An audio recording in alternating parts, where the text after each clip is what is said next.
लोगों को ऐसा यकीन दिला दिया गया है कि सरकारों को तुम्हारे लिए फैसला लेने का पूर्ण अधिकार है और यह अधिकार तुमने ही उनको दिया है।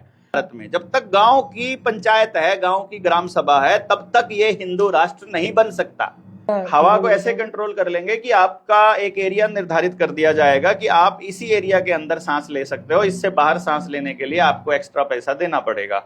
आपका एक कार्ड बनेगा, उस कार्ड का एक नंबर होगा, उसमें यूपीआई से वो मतलब चलेगा, वो आपके फोन नंबर के साथ और आपके आधार कार्ड के साथ जुड़ा होगा और आपका जो मोबाइल फोन है वो एक्सेस करेगा, या आपके हाथ के ऊपर कोई निशान बार कोड जैसा बन जाएगा जिसको शैतान का मार्क ऑफ द बीस्ट बोलते हैं। तो जब आप कहीं भी जाएंगे, एक बाउंड्री से दूसरी बाउंड्री पे जाएंगे, तो वो उस पर स्कैन कोड करके देखेंगे, अच्छा अरे तुम तो 4 तारीख को सरकार के खिलाफ वीडियो बनाई थी, तुम तो आशीष दलाल हो, तुमने तो वीडियो बना, तुम्हारा इस एरिया में एक्सेस ही नहीं है, चलो मतलब ऐसा कुछ भी होने वाला ये होने वाला है। ये प्रैक्टिकल है, ये चाइना के अंदर प्रैक्टिकल सिस्टम चल रहा है और ये मैं आपको बताते हुए बहुत अरसा हो गया है।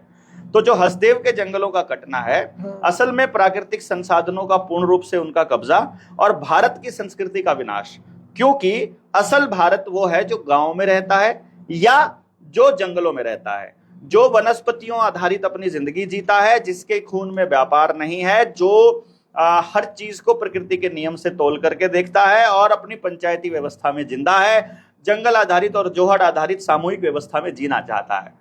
आप देखोगे सरकारी शब्द अभी इस्तेमाल होने लगे हैं, वरना आपके गांव में अगर स्वास्थ्य केंद्र बना तो उसका नाम सामुदायिक स्वास्थ्य केंद्र था। यदि कोई और भी चीज बनी तो सामुदायिक वर्ड था। सामुदायिक का मतलब समुदाय का, यानी कि आपकी वहां के लोग समुदाय से मिल करके इसको कर रहे हैं, कॉपरेशन से कर रहे हैं। तो सामुदायिक शब्द अब सरकारी हो जाए और सरकारी शब्द बाद में प्राइवेट हो जाए तो इसको बहुत ज्यादा अचरज आपको मानना नहीं है। इसलिए शहरों की व्यवस्था अंग्रेजों की बसाई व्यवस्था है। यदि लैंड रेवेन्यू रूल 1973 अगर उठा करके देखेंगे और उसमें भी आपको मिलेगा, बड़ा स्पष्ट मिलेगा, उसमें 396 नंबर पेज पर 24 नंबर कॉलम के अंदर बड़ा स्पष्ट लिखा हुआ है कि अंग्रेजों को यहां व्यापार करने की जो परमिशन है वो 1870 में मिलती है और 99 साल के लिए मिलती है। और अंग्रेजों ने वो जो जगह ली है वो जगह ली है जहां पर जंगल आधारित व्यवस्था नहीं है और जहां पंचायत आधारित व्यवस्था नहीं है। तो उसमें गांव एक्सक्लूडेड है। वहां जो ये एरिया ट्राइबल एरिया है ये एक्सक्लूडेड है। गांधी इरविन पैक्ट जो 1931 से 35 तक है उसके अंदर भी इस चीज का मेंशन किया हुआ है। जो लीज है फिर वो तो 1969 में खत्म, 1969 में लीज खत्म हो गई है। उससे पहले ये जो पीपल्स रिप्रेजेंटेटिव एक्ट वगैरह बना करके लोगों को ऐसा यकीन दिला दिया गया है कि सरकारों को तुम्हारे लिए फैसला लेने का पूर्ण अधिकार है और यह अधिकार तुमने ही उनको दिया है। अभी आने वाले समय में जनता सरकार मोर्चा इसके लिए बड़ी मुहिम शुरू कर रहा है। ये जो ट्रेनिंग के प्रोग्राम हमने लॉन्च किए हैं इसमें समझने वाले लोग इकट्ठे करना पर्पस था। अभी समझने वाले कुछ लोगों की एक फौज तैयार हो गई है। जब पूरी तरह से ये पता लग जाएगा कि इतने लोगों को बात समझ में आई हुई है, फिर उसके बाद एक प्लान्ड तरीके से स्ट्रेटेजिकली समाज के अंदर खबरों का प्रसारण चालू होगा, जिससे कि पूरे समाज को इसकी जानकारी होने लगे और हम इस दिशा में आगे बढ़ सकें, ताकि समाज को पता चले कि असल में ये जो जंगलों का उजाड़ना है ये भारत का उजाड़ना है। ये भारत उजड़ रहा है, भारत की सभ्यता उजड़ रही है। यदि देश अपने भारत को बचाना चाहते हो, जो अखंड भारत का सपना देखने वाले लोग हैं, जो किसी भी तरह का अपना धर्म के आधार पर, संप्रदाय के आधार पर भारत बनाना चाहते हैं, भाई हम हिंदू राष्ट्र बनाना चाहते हैं। मैं आपको एक चीज बता देता हूं, इस बात को बीजेपी वाले भी मतलब एक तरह से ध्यान रख लें, भारत कभी भी हिंदू राष्ट्र नहीं बन सकता, कभी भी नहीं बन सकता। यदि हिंदुओं को अपना एक देश चाहिए तो उनको एक देश भारत से अलग बसाना पड़ेगा, क्योंकि भारत का मतलब है गांव आधारित, प्रकृति पर निर्भर होने वाली व्यवस्था।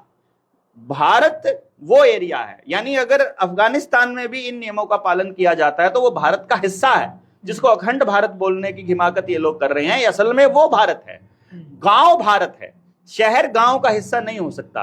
तो तुम हिंदू अपने हिंदू आधारित मान्यता के आधार पर अगर कुछ बनाना चाहते हो, तुम शहर में तुम बना सकते हो। जब सारे गांव उजड़ जाएंगे और सारे जंगल उजड़ जाएंगे और सारे आदिवासी खत्म हो जाएंगे, तब तुम हिंदू राष्ट्र बना सकते हो। ये बात अंग्रेजों को पता है और ये बात इनको भी पता है, इसीलिए जंगलों को उजाड़ा जा रहा है, प्रकृति की व्यवस्था को खराब किया जा रहा है। नेपाल हिंदू राष्ट्र बना तो था, उसका क्या हाल है आज के टाइम पर, जाकर के देखो ना। नहीं मतलब हिंदू राष्ट्र बन जाएगा फिर नहीं बन सकता ना। जब तक गांव है भारत में, जब तक गांव की पंचायत है, गांव की ग्राम सभा है, तब तक ये हिंदू राष्ट्र नहीं बन सकता। क्योंकि हमारी मूल में ही नहीं है ना भाई। चक्कर ये है, जो तो भारतीय गैर न्यायिक है, जो हमारा स्टाम्प पेपर है, वो हम नॉन जुडिशियल लोग हैं।